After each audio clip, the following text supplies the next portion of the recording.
Welcome to TWitWoW, the best wrestling podcast made for wrestling fans, by wrestling fans, on the web today. I'm John. That's my cohort and commentary, Ashton. And this is our NXT review. Oh my God, what an episode of NXT. I mean, if you want to talk about building momentum before a takeover, Ash and I, right before we went live, we were talking about NXT tonight. We're both really feeling the show. And can you blame us? It's officially the A show since Big Daddy Ciampa became NXT champion. And you could say that it was his celebration tonight. He was the main event segment, and we'll get to that later. But even prior to that, you got some solid matches. The tag division got some build, with both undercard teams in it. And Mustache Mountain, I felt like, had a particularly emotional segment. They definitely had some relatability with the crowd. Women's division continues to be impressive, with a very legitimate champion. Even EC3 and Kona Reeves and Velveteen Dream, they did a thing that wasn't entirely awful. We'll get to that. So yeah, I'm just feeling very positive about NXT tonight. I thought it was a really fun show. And I mean, Wrestle Wednesdays just continued to just spoil us, man. I'm loving wrestling right now for the most part. I'd say Raw and SmackDown, if they would just get their act together, we would be in fucking heaven right now. But NXT, man, is certainly picking up the slack. How did you feel about tonight's episode? Dude, NXT has been so incredibly on point lately. Last week's episode had an amazing closing match that ended with Ciampa winning the belt in shocking fashion. And this week, Ciampa is back. And I mean, last week he had a match of the year candidate. This year he had what might go down as the promo of the year. Tonight's promo from Ciampa was exceptional. And it led into a really interesting segment. And the thing is, Ciampa's promo wasn't, it might have been my favorite part of the show, but it wasn't the only part of the show that had me really excited. There was at least one other moment in the show that I was extremely excited and really enjoying what they were doing. And there was nothing on this show that I didn't enjoy at least a little. So let's get into our first segment. Absolutely. Let's get into Heat of the Night. I feel like this is a night where we could have just leapfrogged over this segment altogether. I have no heats of the night. I thought NXT was on point tonight. Can't wait to unpack it. What about you, partner? Ashton, do you have any heats of the night tonight? Apologies, I had my mic muted, but no, I don't have any heats of the night. This was a great show. Everything was great. All right, man. Then let us get into our NXT review. And we open with the video package of Ciampa becoming NXT champion. And then I noticed with the opening NXT intro, the final image is Ciampa holding up the NXT title with a smirk on his face. And I love it. I love that this is already the Ciampa era, excuse me. It's absolutely beautiful. And our first opening contest is Heavy Machinery versus the Mighty. Not TM61, the Mighty, because the Mighty don't kneel. So a return match here, Tucker Knight looking for revenge because the Mighty took him out a while back. And then Tucky! Tucky! And then Otis got taken out in that handicap match. So they're looking for retribution. I thought this was a fun opener. Tucker Knight, I don't know, he seems to have improved a little bit in the ring. I like some of the stuff he did in there. Otis continues, though, to be the personality of the team. He's just kind of oozing that charisma to me. The Mighty, I love how these guys, work as heels, chopping down the redwood, pecking on body parts, trying to find that way to win. Because that's all they care about is winning, because they realize, well, that's the quickest route to the NXT tag titles, right? Is just keep winning matches. At one point, the Street Profits music hits. They come out. They cause enough of a distraction. And the Heavy Machinery, they capitalize on that. They hit, I want to say, Shane Thorne. Or maybe it was Nick Miller. They hit the compactor on Nick Miller. Okay, it was Nick Miller. They hit Nick Miller with, as you said, the compactor. They get the 3 count. So Heavy Machinery win in a relatively, quick match, but a solid opener nonetheless. Ashton, what did you think of this bout? Yeah, I really would normally have a problem with, the Mighty losing to a team like Heavy Machinery, but not only was it, a really well done kind of interference to protect them, But I just love Dozovic so much. And Tucker Knight actually got an opportunity to really kind of show off in this match. He got a really good kind of Jason Jordan type hot tag spot in this match that he really made the most out of. I was impressed by some of the athleticism that he showed. He did, like the double kind of flip cannonball kind of thing to the outside. He was doing all kinds of stuff in the ring. I was enjoying Tucker Knight's work in this match, especially when he had that hot tag. But then the tag to Dozy once we had the distraction and all that stuff, and yeah, compactor for the win on Miller. And I love the Mighty, and apparently I'm a fan of Heavy Machinery as well, which I didn't even realize. Yeah, I think they're in a perfect spot being that undercard act. Tucker Knight, again, he even kind of showed me a little something, which I think he needed to, because I think the story there was, I really want to get a piece of these guys because they took me out, and Tucker Knight made me believe that with his hot tag. So yeah, I really got to praise all parties involved, and while I'm still kind of met on the Street Profits, if I'm truthful, they were merely a distraction, and I totally get that too, because the Mighties pissed a lot of teams off, and that's clearly the story. I'm cool with it. Heavy Machinery win. They can move on to their Steaks and Whites, Tucker. So we can move on. What came after this? All right. Well, after this, we got our second match of the night. We actually got 3 consecutive matches tonight without a single interview or backstage segment or any kind of talking segment whatsoever. And that was our first match. Our second match, though, Mustache Mountain versus the team of Matt Knox and the Hobo. I don't know if they called him the Hobo, but I know him as the Hobo because he talks about NXT on AfterBuzz Radio, on AfterBuzz TV. He is actually one of the NXT AfterBuzz hosts. Oh, wow, that's really cool. Yeah, the bigger guy that they actually hit their finisher on, that's the Hobo, man. He's on AfterBuzz for NXT. He talks about NXT every week, and he's probably going to have to talk about his own match tonight. It's kind of funny. Yeah. This was really, this was kind of like a reintroduction in my eyes to Mustache Mountain since Trent Seven came back from his quote-unquote knee injury. Undisputed Era really viciously targeting it. I love how they work as a team. And, dude, I'm only just going to get this one line out there. You know how much I love Tyler Bate. I think the dude's freaking perfect. So always great to see him. And to think that he's so young, I'm honestly terrified in the best possible way how good he's going to be in 5 years. It's insane to think about. Yeah, they really gel well as a team. And I got to say, kudos to NXT, because this rivalry that they've had with Undisputed Era has made me a Mustache Mountain fan. I wouldn't go as far as say a Trent Seven fan, because I'm already a Tyler Bate fan. But this team, this tandem, I'm definitely developing a soft spot for Mustache Mountain. And so they get the win after their double team, which is pretty much Tyler Bate coming off top with a knee, and then Trent Seven pretty much getting a burning hammer for the 3 count. So great double team, very believable. Then they cut a promo, but I'm actually going to hand it over to you, Ash. I wanted to get your thoughts on this promo here and their delivery and stuff. Wait, who cut a promo?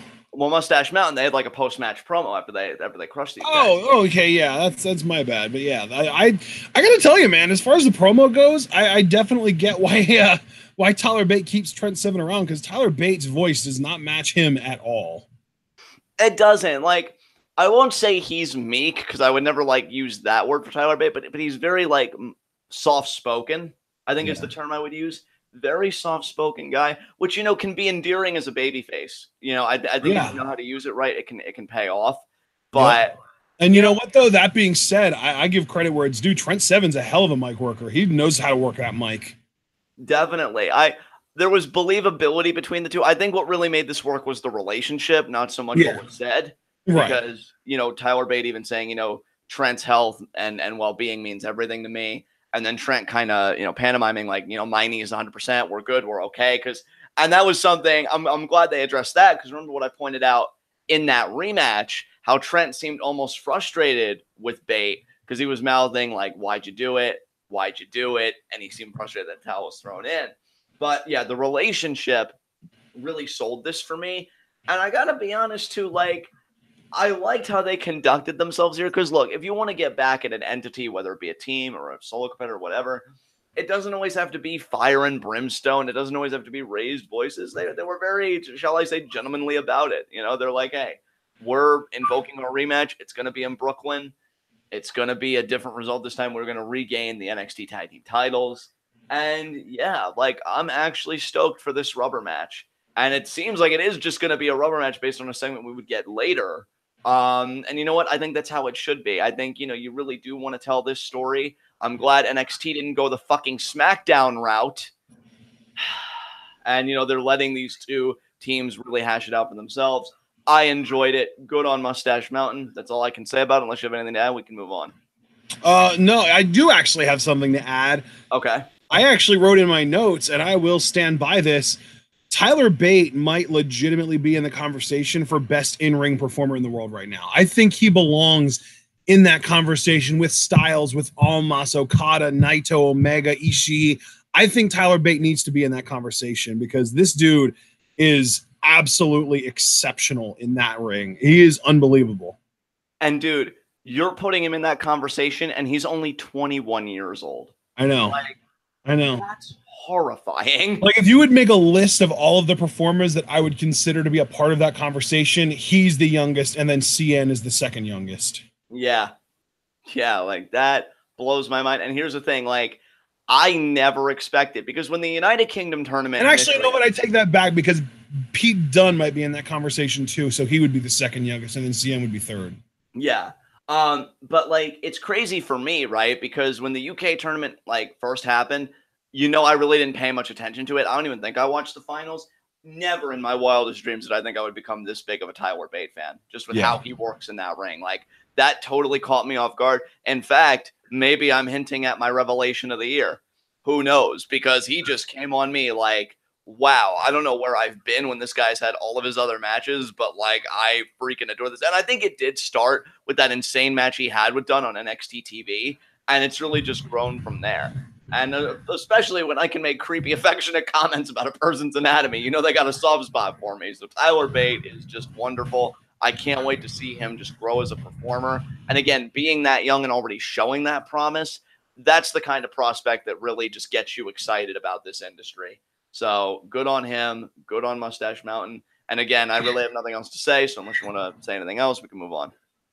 All right. Well, I mean, I don't really have anything else to add. I just wanted to get my Tyler Bate praise in there. And up next, we had our third match of the night, EC3 versus Kona Reeves. And before we even talk about the match, I want to ask you a question. And I don't want you to answer from your perspective. I want you to give me a genuine answer to this. Are you ready? Sure.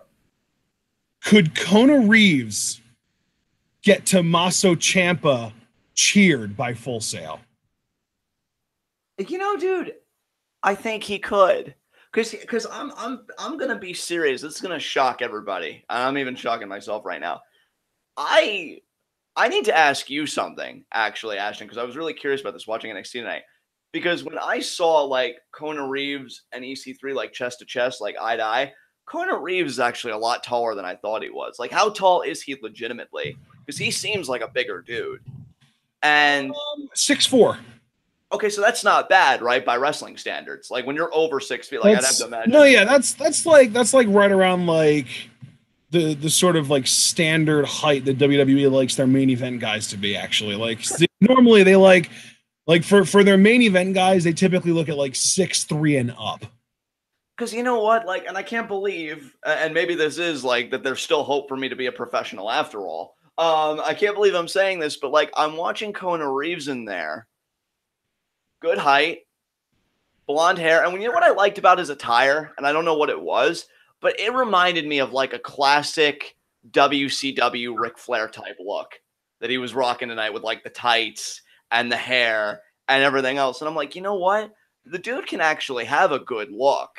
I think for me, it really is just the gimmick. And also, I think like he's not the best in ring, but I've come to find like if you want to know something that I do find nauseating, if I'm truthful, it's that like the arbiter for every great wrestler is always like the in-ring work. I'm not looking for everybody to be a, 5-star match machine, that Kenny Omega calls himself now. Like, if you have a competent character and you can work that character in your in-ring product and tell a narrative like in the match, you're golden with me. I think that's why I'm not as hard on Carmella, or you're not as hard on Carmella as the rest of the community seems to be, because I do think she's that type of performer. And Kona Reeves may even be able to be that type of performer. I really don't like the gimmick. But then again, maybe that's the point, right? Because he's clearly a heel. So yeah, like I'm just looking at that and I'm like, you know what? There is upside to him. And EC3, oddly enough, I'm still more male on EC3, but I'm looking at Kona Reeves and I'm like, you know what? I mean, he's got the size. Again, liked the get up tonight because I got like a throwback Flair kind of vibe. And I'm like, there's definitely something there that we can build from. So, folks, if you ever wanted a sign of the apocalypse, I just praised Kona Reeves for a few minutes there. So I don't know what else I have to do. But yeah, I mean, that is a genuine positive I would give the dude. As far as the match, I mean, I'll be truthful, like, it wasn't terrible by any means, but I really just didn't care because I really don't care about either performer right now. And I know that that's like more on me and my tastes. To me, Velveteen Dream was the best part of this. But before I put the cart before the horse, I wanted to kind of get your thoughts. What did you think of the match prior to Velveteen interjecting? And then like after, what were your thoughts on just everything? It's hilarious because you kind of had your eyes opened to Kona Reeves a little bit tonight, and I kind of had my eyes open to EC3 a little bit tonight. How about that? That's very interesting. Okay. Yeah, I gotta tell you, like, I don't think EC3 is great in the ring, but like you said, there's a character thing with him, and I think EC3 is like he might be a better in-ring technician than we realize, just because like when you see like the ridiculous Adonis like physique, you're instantly going to like the masterpiece and like types like that where it's like they're brand new to the business and shit. But EC3 had some good shit in that ring tonight. Like he and plus it probably helps that he like the whole story early on was that EC3 is just going to out wrestle the shit out of Kona Reeves every way. Like early on, like Kona Reeves couldn't even get EC3 to let go of a headlock. It was hilarious. Yeah. And then like, he tried to hit a hip toss and EC3 countered that. And then the scoop slam and then the stylized elbow drop and stuff. Kona only got the advantage when he snapped the top rope up against EC3's throat and then hit him with the boot. And there was also this thing where he was using a Cobra clutch, and Nigel said on commentary that he wanted it to be known as the Kona clutch. Which, can I just interject very quickly before you resume? Sure. If there's one thing, and this isn't even me trying to be like scumbag, this is a genuine criticism. There's one thing I still have a problem with Kona Reeves, and it seems to be like a problem that I have with a lot of NXT trainees. Don't care for his finisher. He didn't even hit it right tonight. It was a standard Samoan drop. But if they wanted to run with Kona clutch, I'd be cool with that, honestly. I'd be cool with that because, again, I think the look would kind of like match up with it. I feel like you have a chance to do something more like old school with Kona Reeves, but with like a new school presentation. And maybe that would be his best shot. So I just wanted to make that interjection that I did like that by Nigel. And I find that a lot more attractive than the I forget what they're currently calling his finisher. I didn't know if it was Hawaiian something or what. Hawaiian drop, yeah. Hawaiian drop, yeah. I don't care for it. He didn't even hit it right tonight because we've seen it before. That was a standard Samoan drop. That was not a Hawaiian drop. But the Kona clutch, I think you could run with that. I think we talk about all the time. It's all in the presentation. If they would start building up a streak of wins with that Kona clutch, everybody would start buying it. I just think you need to work some things around. But I'm sorry for kind of interjecting there. Please continue your thoughts. All right. Well, as far as EC3 goes, he did pretty well in the ring tonight. I was definitely impressed by, him. I was more impressed by some of his offense tonight, which, I mean, props to Kona Reeves for making it look good. I was also impressed by EC3 selling, and maybe it's because he was playing more of a babyface role in this match that he was allowed to sell a little bit more and more interestingly. I don't know. But yeah, man, EC3 looked good to me in this match. And then, as you mentioned, the actual best part of the match, Velveteen Dream comes out. Again, another guy that because, you and I talked after his match with Ricochet, like he couldn't keep up with Ricochet in ring, so his work rate might be like lesser than a guy like Ricochet. But when you want to talk about a guy that probably has one of the best characters, like until Ciampa had a rocket shoved up his ass, I would have even argued that Dream has the best character in NXT. I wouldn't say that so much anymore, but that's not anything on him. It's just everybody around him. Again, specifically Ciampa. And I look at Dream and how he carries himself, this aura that to me he still has. And, he says, so, let the Dream get this straight. there's somebody in this arena that still wants to talk about Royal Albert Hall. Well, the Dream, you know, more or less says the Dream's willing to do that, but you've got to come to me and you've got to come to my Velveteen Dream experience. And then before he leaves, he snaps his fingers and the Dreamtron becomes, again, just the NXT Tron. Yeah. And Kona Reeves thought he was going to be slick and capitalize, and he hits EC3 with a Samoan drop, because I'm not going to cover up for his mistake. Only gets a 2 count. He's freaking out like, what? What? I'm the finest. And then he gets hit with the spinning TKO, the 1%, and EC3 gets the win. So clearly seeds have been planted for Velveteen Dream versus EC3. I think it's cool, bro, that your eyes were open up a little bit to EC3. I'm still meh on him at this point. But you know what, though? I'm glad I'm meh on him, because now we'll get to see from a character perspective how great Velveteen Dream really is. Because I even said to you during the Ricochet feud, I excitedly asked you, Ashton, how come Velveteen Dream has all the best feuds? If he can make this compelling for a guy that I don't even care about, that shows you just how next level Dream really is. So I'm curious where they're going to take this. How do you feel about the prospect of them feuding? I'm with you, man. I really think that it's come down more to not caring about EC3, because it's basically just a rehashed Robert Roode or Bobby Roode kind of thing in NXT. It's like we've been here before and the other guy did it better. But as far as in the ring goes, I've gained a little bit more respect for EC3, and we already know Dream can carry feuds from a character perspective, so I'm not surprised by that at all. And yeah, man, I'm hoping that they're able to kind of pull that off and make the feud compelling in a way that isn't just, oh, you abandoned me, I don't like you anymore. Fine, I don't like you anymore. Let's fight. Yeah, it definitely needs more depth than that. I absolutely agree with you. And I'm just curious if they'll be able to give it that depth or not. But, that pretty much rounded out that segment. I've got nothing else to say about it, so unless you do, we can move on. All right, well, up next then, we had an interview with EC3, and pretty much just says, yeah, sure, I'll join the Dream in whatever he wants to call it, but whatever conversation we're having, the Dream knows that conversation is going to become a fight. And then he, just kind of brags about himself and top 1%, blah, blah, blah. Right. Yeah, you pretty much gave a perfect summation of it. I really got nothing to add that you already didn't. Let's move on. All right, up next, our 4th match of the night. And, dude, this was the other segment that I was telling you about that I was genuinely excited for. Candice LeRae versus Shayna Baszler. This is the best women's match I've seen in a long time. Dude. Well, actually, no. Since you gave it such lavish praise, I want you to go first and break down what exactly you loved about it. I don't know if you want to read from your notes or what, but it's like I mentioned to you during the EC3 Kona Reeves match, the story here is that EC3 is going to out-wrestle Kona Reeves at every turn, right? That makes sense.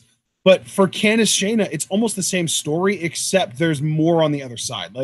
With EC3 and Kona, it was like EC3 would out-wrestle Kona at every turn, but Kona had to cheat in order to get the advantage. But with Candice and Shayna, Candice was out-wrestling Shayna at every turn, but Candice's Achilles heel is every time she would try and do something fancy and flashy off the top rope, Shayna would make her pay for it.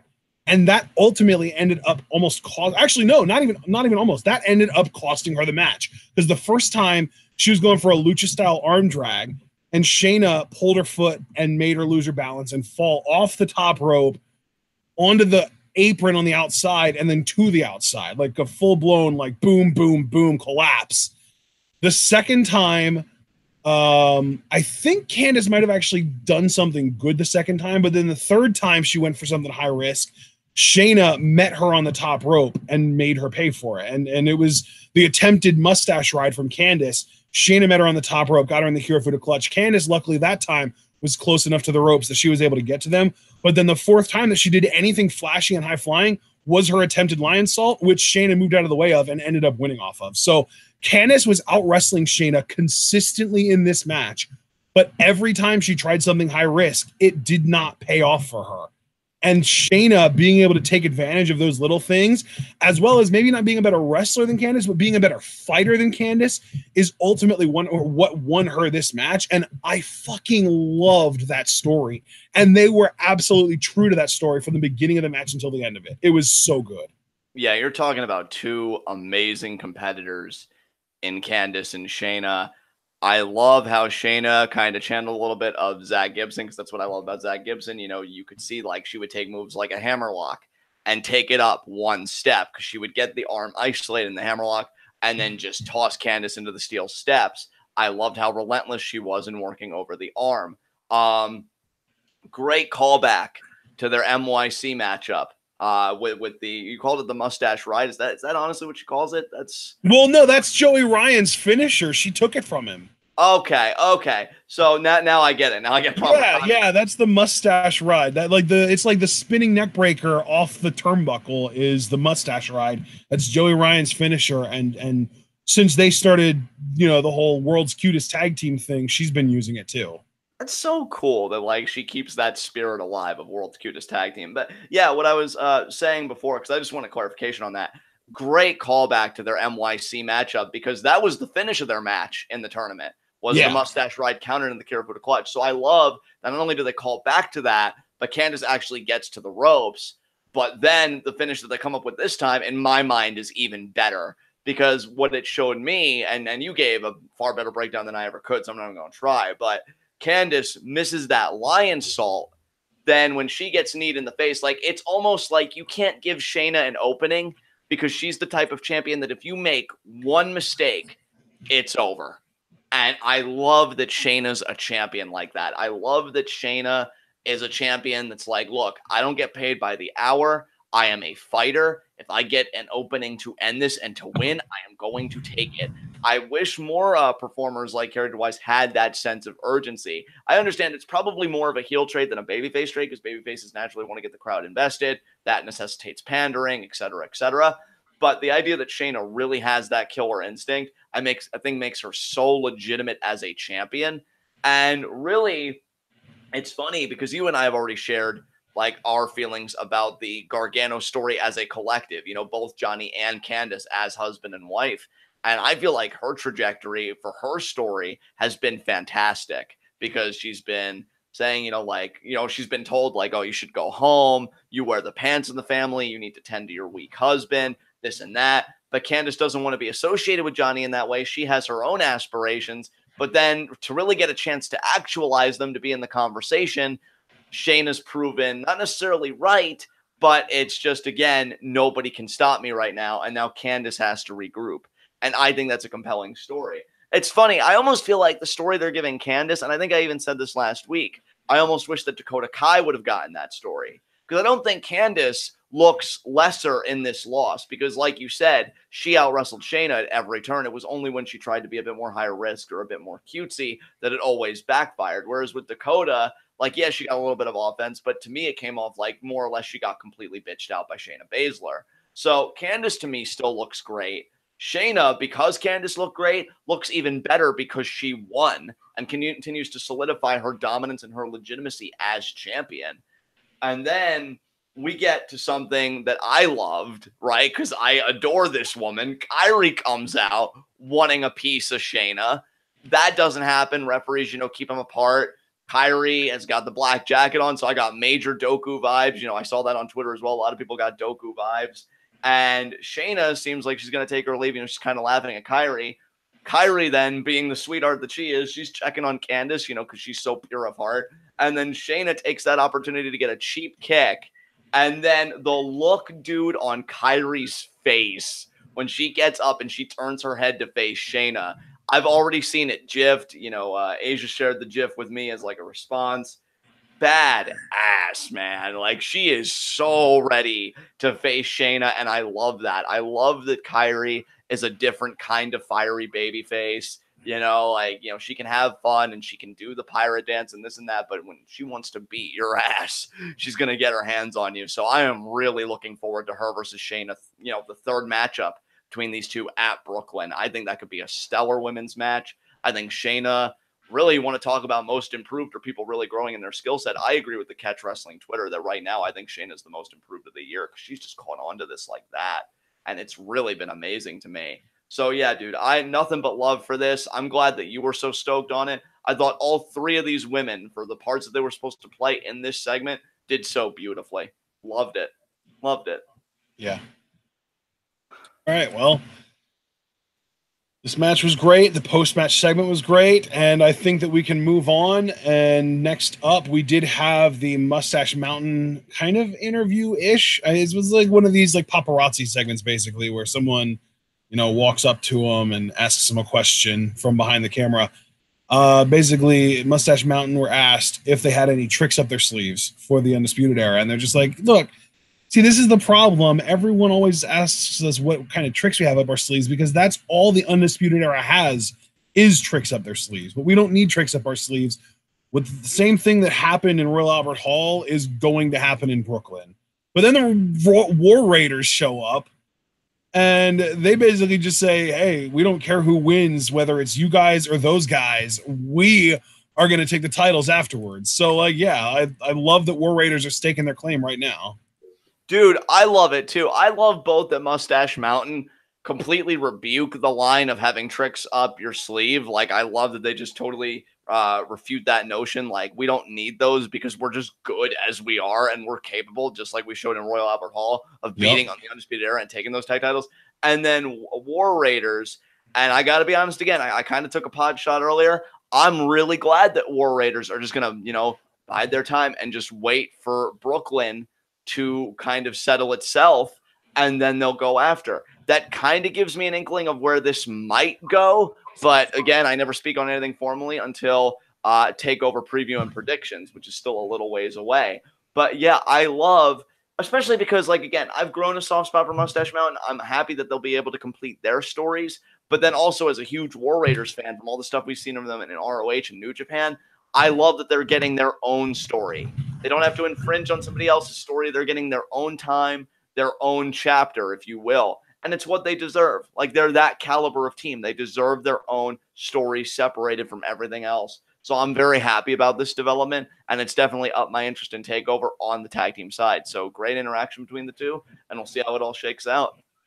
Absolutely, man. Yeah, this was an interesting little confrontation, and I'm kind of disappointed because I was honestly hoping for a triple threat tag match, and now it's looking more and more like it's just going to be 1-on-1 or 2-on-2. I guess it would be Undisputed Era versus Mustache Mountain, with War Raiders getting kind of, like, we got winner kind of thing, Oh, so you were the opposite of me in that you wanted the triple threat. That's interesting. Because I want a triple threat just because, like, I feel like we need to do something to set up for War Games coming up in November.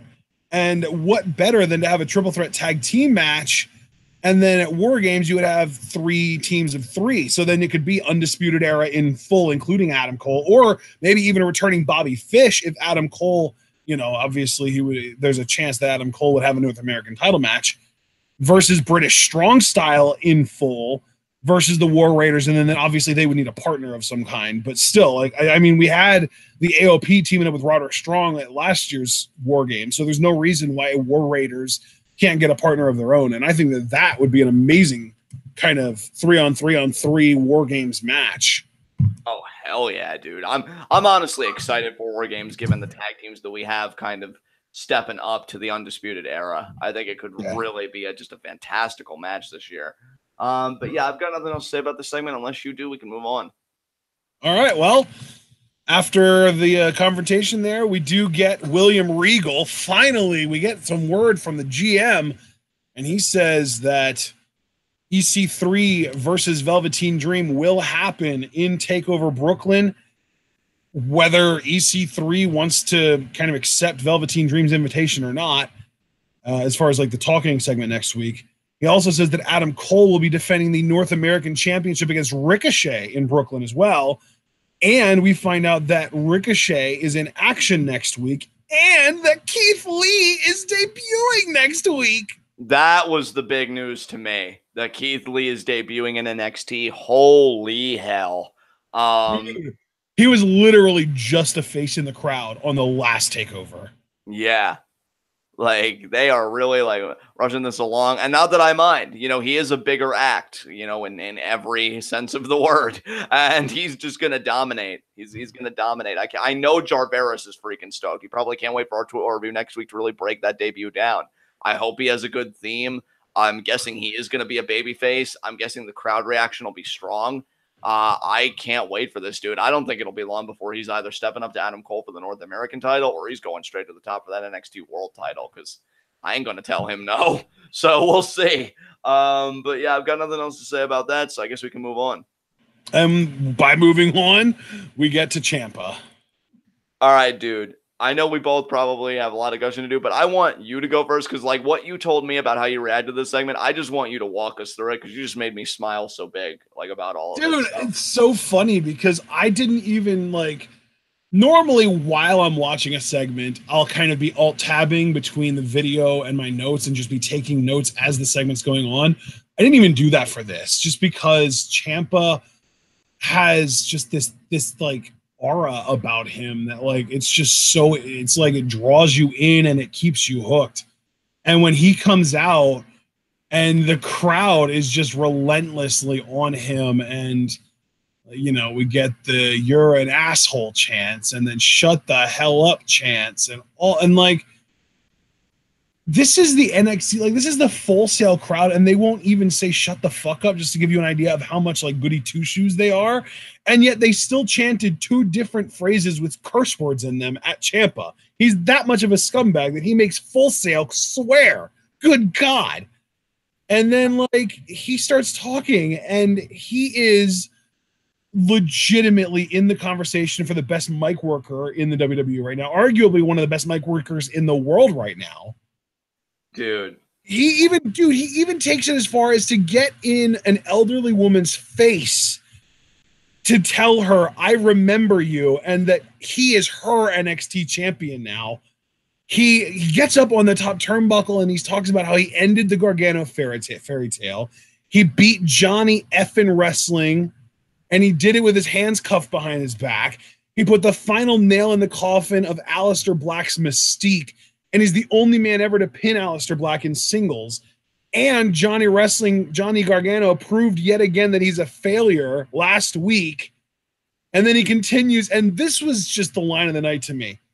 Johnny and Aleister Black can go back and forth and bicker all they want about who's 2A and who's 2B.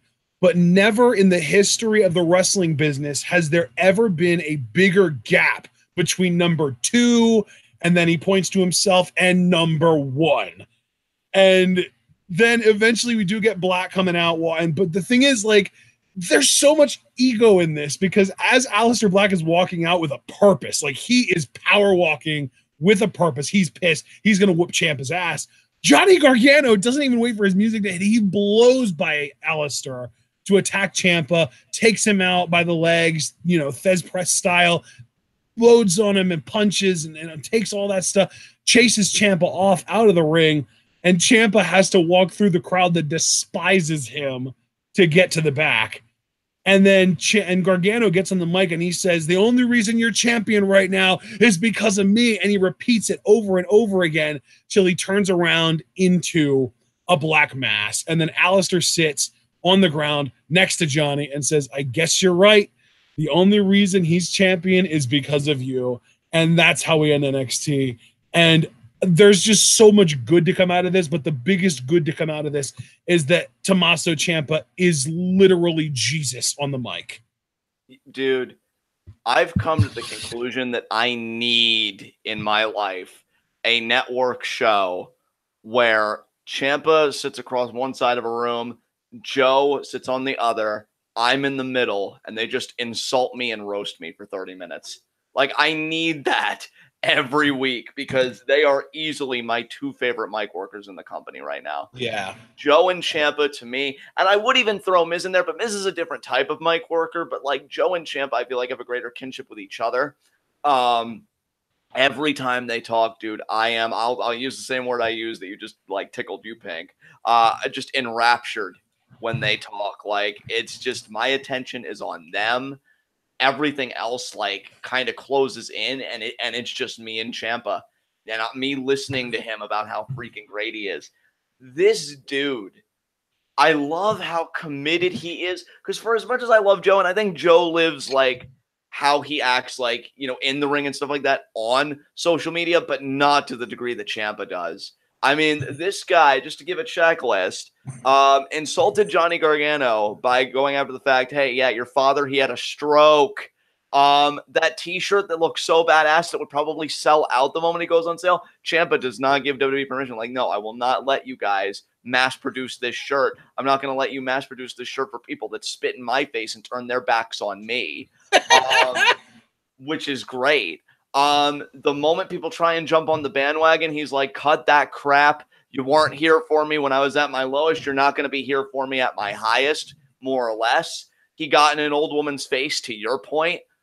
He spit on a man's wedding ring and threw it into the crowd. Like, this man, we talk about depravity, and Ciampa actually gives me hope. And I don't mean to be like sick scumbag when I say this, but like, if wrestling is theater and theater's performative, you know, you've got to really be able to do a lot of stuff. Ciampa has shown me when I felt like WWE was so constricted, because, you know, I've said this before on several podcasts, where I feel like the WWE universe, because they are grounded in a kind of realism in a way, they're more constricted than Lucha Underground because they're more fantastical and stuff like that. Ciampa showed me that realism can be very discomforting and very brutal, and that there's a lot of possibility within it. You've just got to be passionate enough to find it. And what this man has been able to do to get heat and to get under people's skin is just amazing. I love that the dude grew his beard out and you see the little strands of gray in there, and he looks like, I'm just going to be truthful, he looks like almost like a Charles Manson-esque to me, and I love it. Like, I love his aesthetic. I love that the dude is genuinely ripped, so you can't even go after him for his physique because he's probably better built than you are. Like, he won't let you get a goddamn thing. And to say about Gargano too, because I wanted to talk about this at length, because this is really what I wanted to talk. I'm glad you spoke about how much you love Ciampa, because oddly enough, I want to talk more about Gargano. I am loving the character arc that he's on, because everybody's been saying that Gargano's become what he hated, and, you know, he's like kind of detached from reality, and he's so myopic with his fixation of Ciampa. But to see the crowd turn on Johnny, that he gets the black mass and the crowd hurls at him, you deserve it. Yep. Part of me is scared for Johnny because I think he's an amazing babyface and I want him to recover. But if we're looking at this in a vacuum and just looking at it from the perspective of the narrative, it's actually the perfect mutation. It's the perfect evolution of this story. Now, and I'm going to put this here because I don't want to be like one of those YouTubers with the ego, like, oh, what they should do. No, this is purely my fantasy booking, and knowing NXT with the role they've been on, they would do something better. But I would love if at Brooklyn, Gargano, you know, he because we're assuming here it's going to be a triple threat. That's clearly what they're hinting at. If it is a triple threat, I would like Gargano to lose. Maybe even locking eyes with Ciampa while Ciampa pins Black again, because I don't know if Black's going to be called up. I mean, I kind of have a good feeling about that too, but, you know, we'll see. And I would love for Johnny to really reflect on that and cut a promo and be like, you know what? I locked eyes with that man and I didn't see Ciampa. I saw myself. I saw what I hate. You guys have been telling me that you hate this too, because they clearly hate this Gargano. And he more or less asks for their forgiveness, and he says, I'm going to earn my way. I'm going to go back to being Johnny Wrestling, and I'm going to be NXT champion the right way. And he goes on this redemption arc up until the takeover before Mania. And then we end it there, and Gargano gets his crowning achievement. That would be my ideal story. And why I would have him go on that redemption arc is that Ciampa's such a great heel. With that heat, you could make so many people. Like, imagine, dude, with how beloved Dream is, if he lucked into like a #1 contender spot and he won it, and we got Ciampa Dream at a takeover. How behind the Dream the crowd would be, and what Ciampa could do with that. Hell, EC3 could probably be another one if they really wanted to commit. Like, I want to see Ciampa, because he's such a great fucking heel, work with other guys. And in fact, I'm going to be the one to say here, I don't know how you feel about it, I think it'd be a freaking waste if the only guy that Ciampa really works with extensively is Johnny Gargano. Like, I think we need to spread this around, and we need to get people interacting with this. Ricochet would be another great one working with Ciampa with this heat. You know, just so many guys. Keith Lee now stepping up. Imagine Ciampa with that shrewdness trying to cut down a Redwood like that.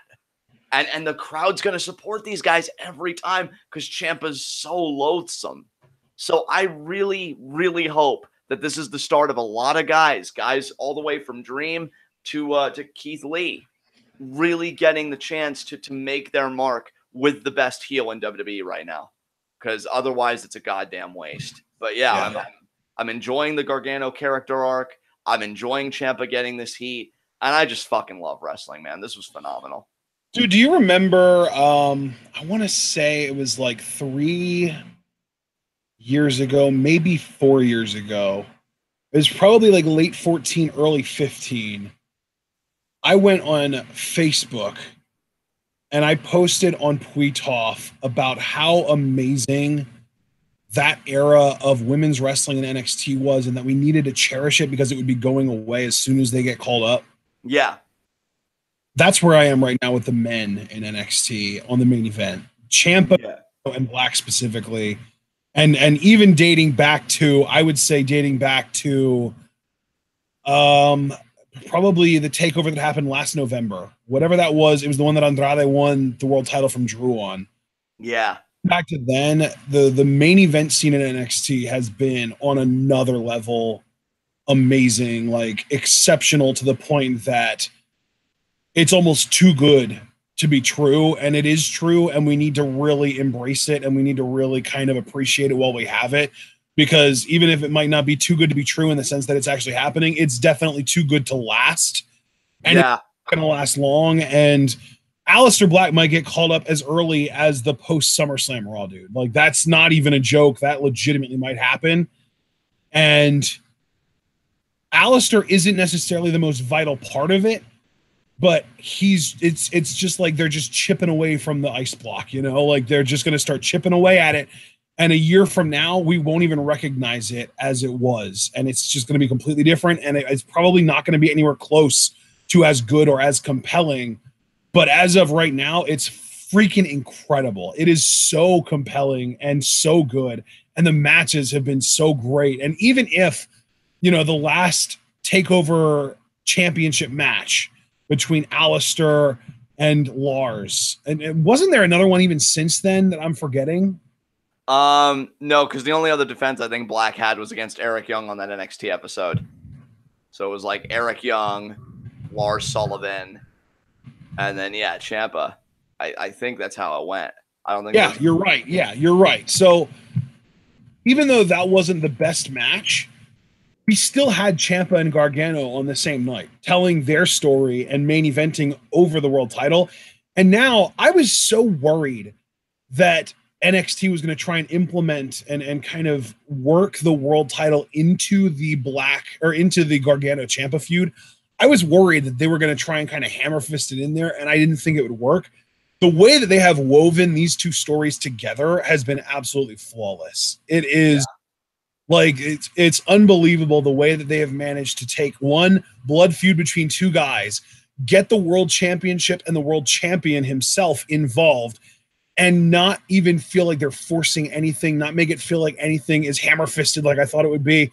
It has just been a smooth transition, and it's made sense the whole way. And the roles are so clearly defined, and really I shouldn't even say that they're clearly defined, because there is some blurring going on.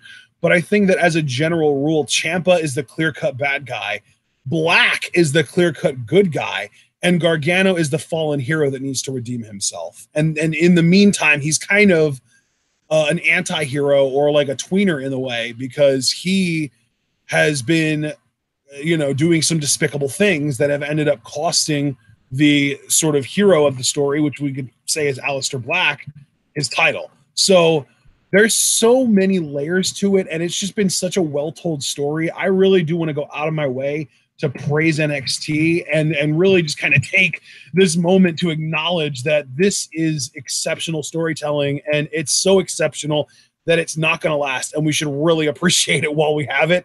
Just like I said right before Becky, Sasha, and Charlotte got called up, and NXT's women's division really went on the back burner for probably even more than a year, probably multiple years. I would say it really didn't get back on track until the second Shayna Ember match where Shayna won the title. And only then did it really kind of get back on track, and it's been kind of back on track since then. But even now, I would say it's nowhere near as good as it was when we had all 4 horsewomen in NXT. So really, like, when you get moments like this and you recognize it and you realize, like, holy shit, this is that moment, this is happening, this is amazing, it's always good to kind of point it out and just kind of cherish it, because, like, well, you can't really appreciate something that's exceptional unless you realize, like, holy shit, this is exceptional. And I've had exceptional things happening that I didn't realize were happening, and then years later I look back and I'm like, holy shit, I really wish I would have appreciated that more while it was happening. So that's all I'm doing now. I just love what's going on right now. I'm not even touching that. That was beautifully said. Do you have anything else you want to add to this main event segment? No, not at all. All right, well then, before we get to high spots and low shots, I just want to very quickly remind everybody, guys, go check out all of TWitWoW's social media. Follow both Ashton and myself on Twitter. My pinned tweet is to collect Q&A questions. We do Q&A the last Thursday of every month. So this month, that's August 30th. August 30th, we're doing our next Q&A. So if you haven't submitted questions yet, please do so. You can submit your questions via Twitter, again, either through my pinned tweet or you can DM me. YouTube, you can even comment on this video when it's done processing with your questions. Facebook, you can inbox our Facebook page. And Discord, I'll get to Discord in a second. Ashton's pinned tweet, very crucial, going into a big part of August, has our TWitWoW schedule on it. We have been just going the distance. Commentaries, for a majority of the week with the G1 tournament and everything else. If you want to know when we're going live and what we're going live with, Ashton's pinned tweet is the best way to go. He has the schedule all typed out, and he's really good about updating it if him and I ever converse and we're like, oh, hey, do you want to do this week or whatever, or we move this date around. So, yeah, if you want to keep your finger on the pulse, Ashton's pinned tweet is the best way to do it. Also want to plug our Teespring store. We have a wide range of merchandise, everything from wrestler-inspired merch. I know we have a Tranquilo shirt to represent Los Ingobernables de Japón. And we also have Kevin Owens because he's a father. Damn it. We also have Scum Squad merch, my personal favorite, the Scum Squad mug, where you can drink the tears of your enemies because there's no other way to do it. So check out the Teespring. We have a wide variety there. And finally, the Patreon. Guys, we had an adjustment. I think a positive adjustment. I'm really excited about this. We are no longer covering progress. We're no longer doing progress live reactions. The new Patreon structure is as follows for like our goals. If we get $40, we do 205 live reactions for that month. $80, we do SmackDown live reactions for that month. If we hit our $120 goal, we will do both live reactions to SmackDown Live and 205 Live. Now, because I believe last I checked our Patreon, it was $110. It was either it was $110. We're only going to be doing SmackDown live reactions for the month of August. So if you guys were like, damn, I loved when they covered 205 Live, thanks to Super Blue's donation. I really enjoyed their feedback on it, and I think the product's really been improving, and you want us to get back to that, the best way you can do it, if you haven't already, is to donate $3 and join the TWitWoW Discord. I think the Discord's great because you get to hang out with the most passionate TWitWoW fans, including Ashton and myself. We talk Raw, we talk SmackDown, we talk music, movies, games. We have a spoiler tab if you want to talk about your favorite shows in depth. We even have a not suitable for work tab for all of you kinkier bastards. Looking at you, James. So we service pretty much every crowd.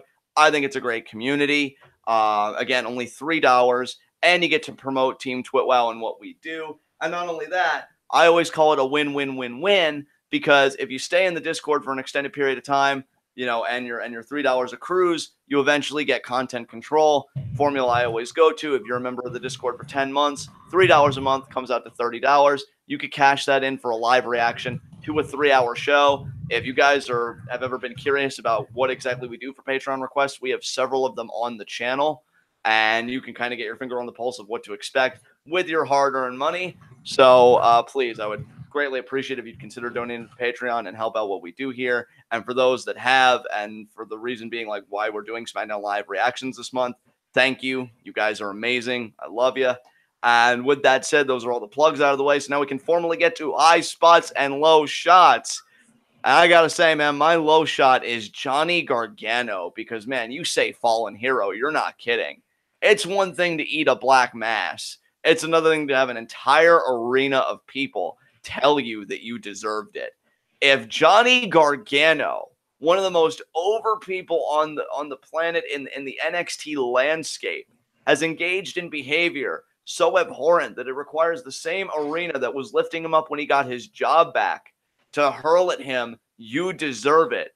Gargano can take this low shot and he can spend some quality time with the mirror because he really needs to get his house in order. So Johnny Gargano, for me, because of his personal and professional failings, is my low shot. Damn. Yeah, I didn't even have to be a scumbag to burn him. He did it himself. So Yeah. it was your low shot. That's the really sad part, is that you're absolutely right. Low shot is really tough because, like, I feel like all of the losers of the matches that we like, that we have actual expectations for, meaning not counting like local competitors or Kona Reeves, actually did show up pretty well. So I guess I'm going to give my low shot to the Mighty because they lost via similar tactics to the way they've been winning. Now, granted, not the same kind, because normally they win by feet on the ropes or cheap little things like that, but they lost in a way that was not illegal if not caught, but still frowned upon.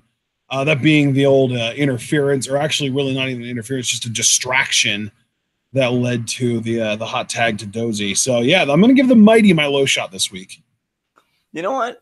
I like that, and it makes perfect sense to me.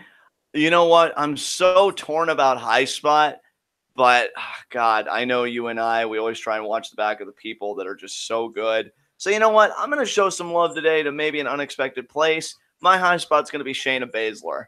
Because, my God, you want to talk about being a legitimate champion. The way she carries herself in that ring, I think her promo ability just incrementally is getting better. And when I say incrementally, I don't say that in like an arduous, like, come on, Shayna, pick up the pace. Like, she's where she needs to be. And, honestly, like, I really love that she's gotten genuinely good at this, because it's one of those few acts where it's like, wow, a transition that was really painless for the most part. And like, we're getting so much out of it. Much love to Shayna, one of her best outings yet with Candice. And that's just as much on Candice, being serious. They both worked really well together. Maybe that laid the groundwork for a rematch down the line. Who knows? But yeah, Shayna's definitely my high spot. She was spectacular tonight. And even though I'll absolutely be rooting for Kyrie in Brooklyn, I have to appreciate a good champion when I see one, and Shayna's great. So, you gave me the layup of the night, because my high spot is Tommaso Ciampa. And I knew you'd take care of him. And honestly, I wanted you to, because I know how much you loved his segment tonight. So you definitely earned that one, brother. He was. Yeah, really, I really, it's one of those situations where I had two names in my head, and you ended up picking one of them, so you gave me the layup, because like Shayna and Ciampa really did deserve the high spots this week, because they are the champions, my friend, and they don't need to until the end, because they've already won it, man. They've got this. Like, they are the champions, and they carry themselves like champions, and they are champion quality and champion air performers. They deserve it, man. They're great. With how they carry themselves, like, it really does harken back to, and I know we were critical of it at the time, because, NXT, I think, still in some ways may have an identity crisis, but I think about Triple H saying, developmental my ass. Well, when you've got champions like this, if I was watching NXT for the first time, I would not even think that this was a developmental territory. I would think, oh, WWE got a third brand. And like, and it's crazy. Like, I look at those two, and I'm like, man, maybe instead of developmental, maybe it should just become full-blown a third brand, and they can take part in the draft, and they could just build their own stories and this and that. Because they're just so good. And Ciampa, man, like you said, I'm so glad you extensively praised his mic work, because I look at the landscape, and just for me, I know everybody's opinion is going to be different. That's why I love it. And I want your guys' opinions on who your favorite promos are in wrestling right now, particularly in the WWE context, because that's what we're talking about. For me, it's easily Ciampa and Joe. I fucking adore those guys. And Ciampa, man, to go after Gargano's father for having a stroke, even though he didn't do that on tonight's episode, just this whole body of work. God damn. So yeah, I love that you gave him the high spot. Anything else you want to say about tonight's NXT? Other than that, it was great and amazing, and that I can't wait for Keith Lee and Ricochet next week. No, I'm good. All right, man. With that said, guys, this has been NXT. This has been TWitWoW, the best Wrestling podcast made for wrestling fans, by wrestling fans, on the web today. I'm John. That's my co-owner and commentary, Ashton. Guys, be sure to comment on the video when it's done processing. Talk to us, talk to us, talk to us. Who's your favorite promo in WWE right now? Is Ciampa high on your list? Do you think Gargano will redeem himself as a fallen hero? How do you feel about Shayna as NXT Women's Champion? Did you feel like her outing with Candice was one of her best performances? Do you think Irie's going to end her reign of terror at TakeOver Brooklyn? What about the tag division and the undercard? You think the Mighty should get their shot? You think the Street Profits may be on the rebound? Just give us your thoughts on everything going on in NXT. I'd love to hear from you. Be sure to like the video. The more likes you leave, the more likely we are to be the top search result for NXT reviews on YouTube. And when you're the best at what you do, the top is the only place that you belong. So please leave that like. Subscribe if you haven't already, and just get nice and cozy with your new favorite wrestling podcast. And what I've started saying for some of our hardcore members that always kick themselves when they miss when we go live, turn on the bell icon, turn on notifications. I should say click on the bell icon, turn on notifications. This way you never miss when TWitWoW goes live, when you're scouring YouTube, watching those cat videos, or if you're like me, watching random clips from movies and shows that you don't even watch anymore. And then you get it and you're like, oh man, TWitWoW's live with something awesome. And then you can never miss a moment of this TWitWoW goodness. So do click on the bell icon, get notifications turned on. And guys, that's it for tonight. We will be back here tomorrow at 4 p.m. EDT with day 12 of G1 Climax 28, the B block, where Zack Sabre Jr. is going to go one-on-one with the IWGP Heavyweight Champion, according to Meltzer, the 5-star match machine, Kenny Omega. Can Zack Sabre Jr. blemish the 5-0 record of Omega? Only time will tell. Or will Omega go to an incredibly impressive 6-0? We'll find out the answer together tomorrow, because the best G1 Climax coverage comes from TWitWoW. And until then, guys, tune in and peace out.